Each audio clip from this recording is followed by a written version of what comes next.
नाज़रीन आदाब, मैं हूं सना वारिस। आप देख रहे हैं खास बात। सबसे पहले नजर डालेंगे हेडलाइंस पर।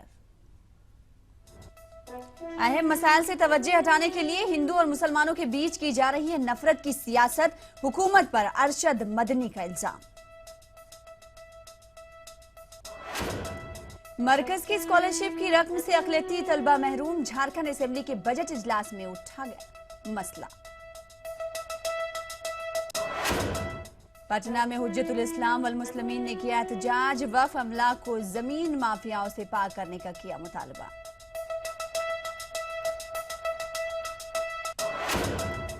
₹8,000 में दी जाने वाली गैर मंजूर शुदा स्नात की तकसीम पर लगनी चाहिए पाबंदी, लखनऊ में तलबा का मुतालबा।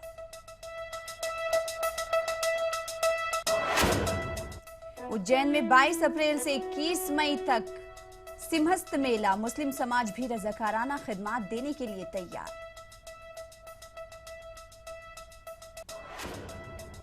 अजीजुल्लाह बेग कर्नाटक उर्दू अकादमी के नए चेयरमैन मुकर्रर, हुकूमत ने किया हुक्मनामा जारी। फौजिया चौधरी के इंतकाल के बाद खाली पड़ा था चेयरमैन का ओहदा। इलाहाबाद हाईकोर्ट बना मुल्क की पहली ई अदालत, दस्तावेजात को किया गया ऑनलाइन।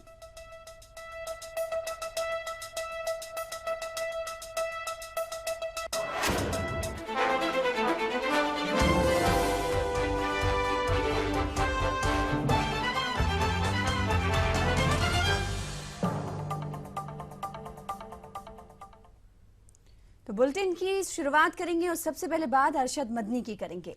मुल्क में मौजूदा हालात तकसीम के वक्त से भी ज्यादा बदतर हैं। एक तरफ बेगुनाह मुस्लिम नौजवानों की गिरफ्तारी और दूसरी तरफ दलित व पसमानदा तबकात के तलबा को खुदकुशी करने पर मजबूर किया जा रहा है। इस तरह का बयान जमीयत उलमा हिंद के सदर मौलाना अरशद मदनी ने प्रेस कॉन्फ्रेंस में दिया। प्रेस कॉन्फ्रेंस से खिताब करते हुए अरशद मदनी ने मजीद कहा कि अहम मसाइल से लोगों की तवज्जो हटाने और हिंदू और मुसलमानों के माबैन नफरत की दीवार खड़ी की जा रही है। यही वजह है कि अरकान पार्लियामेंट के इश्ताल अंगेज बयानात पर भी हुकूमत खामोश है।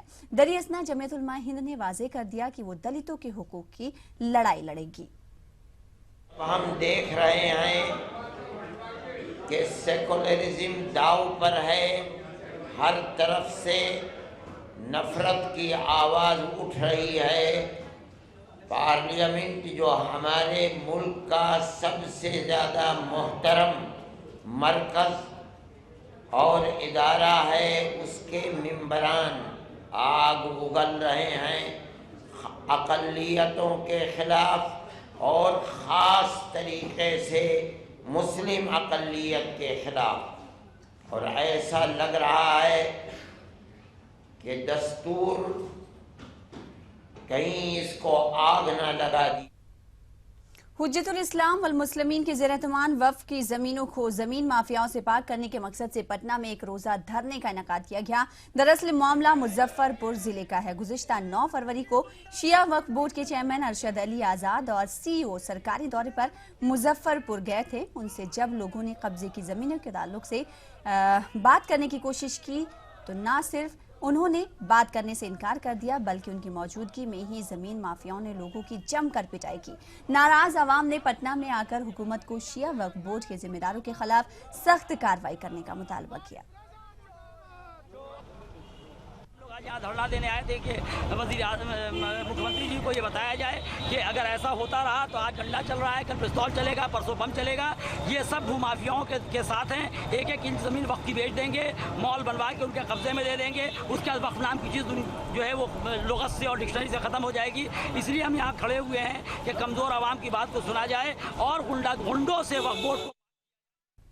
गुजरात वक्फ बोर्ड की मिल्कियत को लेकर जिस तरीके से बड़े पैमाने पर घोटाले हुए हैं, उसको लेकर अहमदाबाद के मुस्लिम बिरादरी के लोगों ने आवाज उठाते हुए एक तहरीक शुरू कर दी है। इस सिलसिले में अहमदाबाद के लाल दरवाजा इलाके में मौजूद तारीखी सदी सैयद मस्जिद के सामने एहतजाज दर्ज किया गया। इस एहतजाज में पूरे अहमदाबाद के मुस्लिम बिरादरी के लोग बड़ी तादाद में रहे और वक्फ बोर्ड के चेयरमैन और गुजरात हुकूमत की मुखालिफत में नारेबाजी की। मुस्लिम बिरादरी का कहना है कि नए वक्फ कानून के निफाज के बावजूद गुजरात वक्फ बोर्ड ने 26 जायदादें फरोख्त की हैं।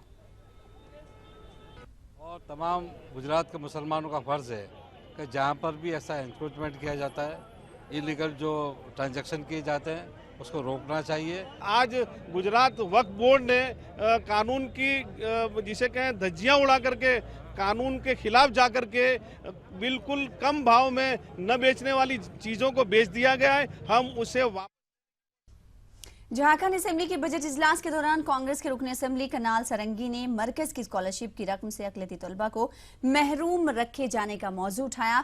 उन्होंने मुतालिका महकमे के वजीर से जानकारी मांगी कि कब तक रियासत के 90,000 से ज्यादा अकलियती तलबा को स्कॉलरशिप की रकम हासिल होगी। स्कॉलरशिप्स का मामला लगभग 3 साल हो गए पेंडिंग चल रहा है और 90,000 से ज़्यादा छात्र अभी भी प्रभावित हैं और सरकार बार बार बजट में नए प्रावधान लाती है, लेकिन स्पेशली ओबीसी और माइनॉरिटीज़ के लिए फंड्स एलोकेशन क्यों नहीं होते।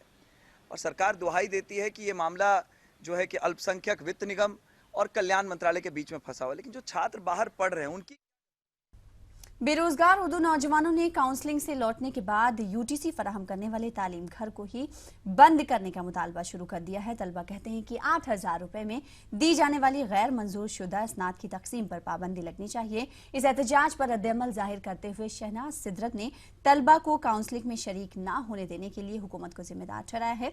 तो देखिए लखनऊ से तारिक कमर की रिपोर्ट। कहा तो यही जा रहा था कि बेरोजगार मौलमीन के साथ यूटीसी रखने वाले तलबा भी नौकरी हासिल करने की वजह हो सकेंगे और इसी यकीन की बुनियाद पर सैकड़ों तलबा और तालिबात ने मौलम की तरह यूटीसी की स्नात भी हासिल की और हर तालिब इल्म से यूटीसी कराने की फीस 8,000 रुपए ली गई। लेकिन नौकरी के लिए होने वाली काउंसलिंग में यूटीसी रखने वाले तलबा व तालिबात को शामिल नहीं किया गया। साफ कह दिया गया कि ये सर्टिफिकेट मंजूर शुदा नहीं है। नाउम्मीद और मायूस तालिब इल्म अब यूटीसी फराहम करने वाले उर्दू तालीम घर को ही बंद करने का मुतालबा कर रहे हैं। जी मैं यूटीसी काउंसलिंग कराने गोंडा गया था, जहां बीएसएफ साहब ने ये कह के वापस कर दिया कि आपका जो है एनसीटी से अप्रूव नहीं है, हमें अपनी नौकरी नहीं करनी है। अब ये कहना चाहिए फर्जी संस्थान बंद हो और इनके खिलाफ सख्त कार्रवाई करी जाए। सर यूटीसी के लिए मान्यता प्राप्त नहीं है, वहाँ गए गोंडा काउंसलिंग कराने तो वहाँ ये सब कह दिया फर्जी अर्जी है, सब ले जाइए। तो ये सर संस्था बंद कराइए सर, ये संस्था बंद करवा दीजिए सर।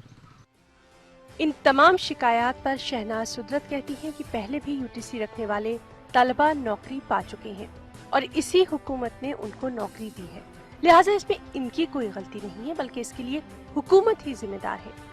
रहा फीस का ताल्लुक तो 8,000 रुपए लिए जाने का सवाल, उसके जवाब में शहनाज कुछ इस तरह कहती है। हाँ बिल्कुल, आप देखिए सारा अभी तक बिल्कुल ठीक होता है। 2015 तक मेरे बच्चे लगे हैं प्रतापगढ़, हमीरपुर, कानपुर, फर्रुखाबाद, मैनपुरी भी। अचानक एक रात में कैसे हो गया कि काउंसलिंग में बिठाया और हुआ, क्योंकि मेरे पास आए थे लोग, आप समझ रहे हैं, कुछ लोग आए मेरे पास, उन्होंने मुझे ऑफर दिया कि अगर मैं इतना रुपया दे दूंगी तो बच्चे स्मूथली लग जाएंगे।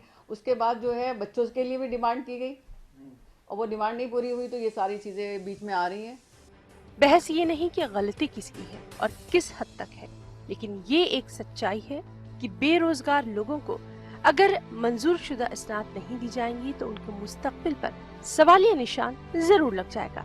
साथ ही यहाँ ये बात भी काबिल गौर है कि पैसा देकर सर्टिफिकेट हासिल करने और इदारे को बंद करवाने का मुतालबा करने वाले तलबा को अपनी कोताहियों और लर्जिशों पर जरूर गौर खौस करना चाहिए, ताकि उनका मुस्तकबिल कहीं न कहीं सवाल के घेरे में न आ जाए। ईटीवी न्यूज़ के लिए लखनऊ से तारिक कमर की रिपोर्ट। हिमाचल प्रदेश में जब कांग्रेस हुकूमत बनी तो उस वक्त मुस्लिम अक्सरियत वाले स्कूलों में उर्दू टीचरों की भर्ती की बात कही गई थी और तकरीबन 100 पोस्ट टीचरों के लिए निकाली भी गई थी, लेकिन इस पोस्ट के लिए कवानीन इतने सख्त किए गए थे कि अब सालों गुजरने के बावजूद भी अब तक महज 37 ओहदे भरे जा सके हैं। ऐसे में लोग ये मुतालबा कर रहे हैं कि कवानीन को आसान बनाया जाए। खास बात का सिलसिला जारी रहेगा, रुकेंगे छोटे से ब्रेक के लिए, कुछ और खबरों के साथ जल्द हाजिर होंगे।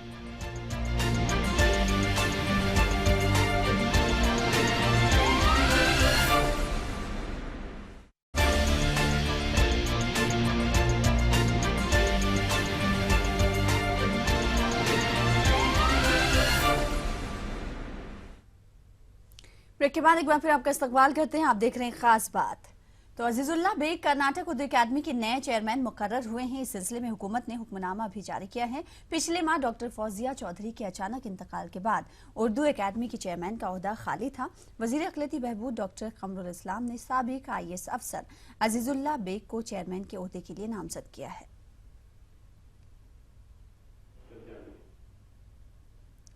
इलाहाबाद हाईकोर्ट मुल्क की पहली अदालत बन गया है। इलाहाबाद हाईकोर्ट की गुज़िश्ता 150 साल तारीखी और मुकदमात से मुतालिक दस्तावेजात को ऑनलाइन कर दिया गया है। इलाहाबाद हाईकोर्ट के फैसलों से मुतालिक तकरीबन 50 करोड़ सफ़ात का डिजिटलाइजेशन किया जा चुका है। कोर्ट का इफ्तिताह 13 मार्च को सदर जमहूरिया Pranab Mukherjee chief justice of India की मौजूदगी में करेंगे। इलाहाबाद हाईकोर्ट की तासीस के 150 बरस पूरे होने पर मुख्तलिफ तकरीबात का इनेकाद भी किया जाएगा। मगरबी बंगाल असेंबली इलेक्शन के लिए वेलफेयर पार्टी ऑफ इंडिया ने अपने उम्मीदवारों की पहली फहरिस्त जारी कर दी है। पार्टी ने इलेक्शन में बेहतर नताइज की उम्मीद जाहिर करते हुए आज 16 उम्मीदवारों के नामों का ऐलान किया है। वेलफेयर पार्टी के लिए CPM व कांग्रेस ने भी मोगराहाट सीट पर अपने उम्मीदवार खड़े न करने का फैसला किया है। पार्टी के रियासती सदर डॉक्टर रईसुद्दीन ने ममता बनर्जी पर काम कम और ऐलानात ज्यादा करने का इल्जाम लगाते हुए रियासत में हुई तरक्की के दावे को गलत करार दिया।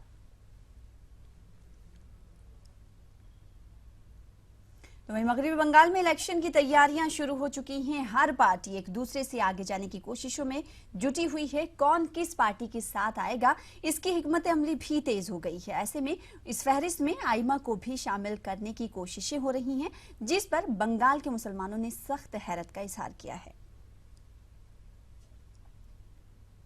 उत्तर प्रदेश असेंबली के इंतखाबात करीब हैं तो सियासी दलालों ने अपनी कमर कसनी शुरू कर दी है। कानपुर में ऑल इंडिया मजलिस इत्तेहादुल मुस्लिमीन के रियासती सदर शौकत अली ने ऐलान किया है कि MIM रियासत की तमाम नशिस्तों पर इलेक्शन लड़ेगी। शौकत अली के मुताबिक समाजवादी पार्टी ने हमेशा मुसलमानों के साथ धोखा किया है और उनका वोट हासिल करके हुकूमत में आई है। झारखंड असेंबली की बजट इजलास के दौरान झारखंड विकास मोर्चा के लीडर प्रदीप यादव ने रियासत के गिरजाघरों और मस्जिद को तहफ्फुज फराहम करने का मुतालबा किया। वक्फे सिफर के दौरान प्रदीप यादव ने पड़ोसी रियासत में असेंबली इंतखाबात और मजहबी त्योहारों के पेश नजर मजहबी मकामात के तहफ्फुज को यकीनी बनाने का मुतालबा किया।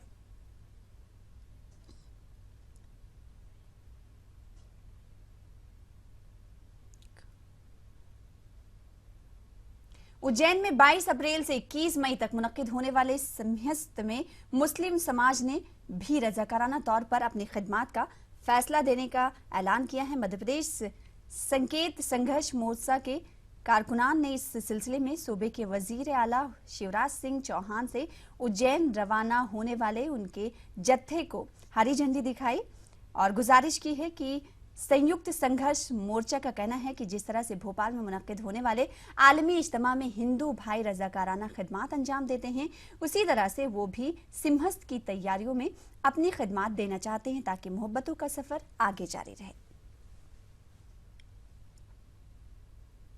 आसाम में असेंबली इंतखाबात में अब कुछ ही दिन बाकी हैं। आसाम के नशीबी इलाके बोडोलैंड में 16 असेंबली हलके हैं जिनमें मुसलमान अक्सरियत में हैं। इन हलकों में मुसलमानों का वोट फैसला कुन होगा। मुसलमानों का कहना है कि इन पार्टी या उम्मीदवारों को वोट देंगे जो कि उनकी तरक्की के बारे में सोचे और इलाके में अमन खुशहाली को यकीनी बनाए। वाज़ेह है कि आसाम में 2 मरहले में असेंबली इंतखाबात होने हैं। पहले मरहले के तहत इंतखाबात 4 अप्रैल को होंगे, जबकि दूसरे मरहले के तहत इंतखाबात 11 अप्रैल को मुनक्किद होंगे। मरकजी वज़ारत बराए खेल व उमूर और नौजवानान के तहत काम करने वाली तंजीम नेहरू युवा केंद्र की जानिब से बिहार के मुजफ्फरपुर शहर में यूथ कॉन्फ्रेंस मुनक्किद की गई। कॉन्फ्रेंस में आईन के मेमार डॉक्टर भीमराव अम्बेडकर की मुल्क के तई खदमात पर रोशनी भी डाली गई। कॉन्फ्रेंस से खिताब के दौरान मुकर्रिरीन ने डॉक्टर अम्बेडकर के नजरियों को मुल्क की तरक्की का जामिन करार दिया।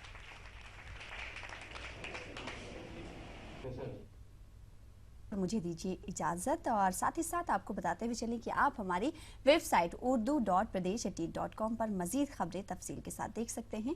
आदाब।